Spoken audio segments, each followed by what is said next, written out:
tous et bonsoir à toutes et bienvenue une autre fois sur la chaîne éducative de Mohamed Hadjij.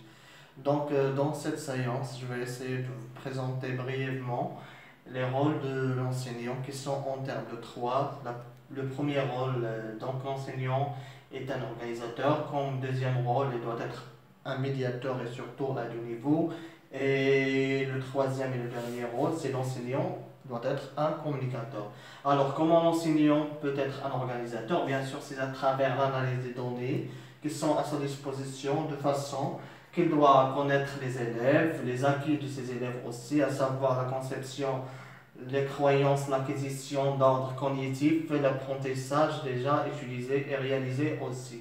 Donc, en fonction de ces données, il choisit l'objectif et organise le dispositif en définissant la tâche, le matériel, les groupes, la durée, les consignes de travail et le cadre spatial aussi.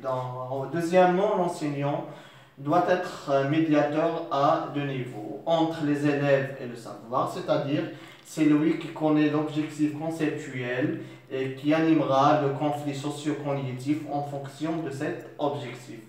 Et entre les élèves eux-mêmes, c'est-à-dire c'est lui qui gère les prises de parole de ses élèves. Et pour terminer, l'enseignant doit être aussi un communicateur. Ça veut dire quoi? Donc, il doit favoriser la communication entre les élèves et bien communiquer avec eux pour se faire comprendre, d'où il doit développer sa communication verbale pour qu'il soit compris par les élèves et non verbale, c'est à travers les gestes et quelque chose pareil. Donc, je vous remercie de votre attention.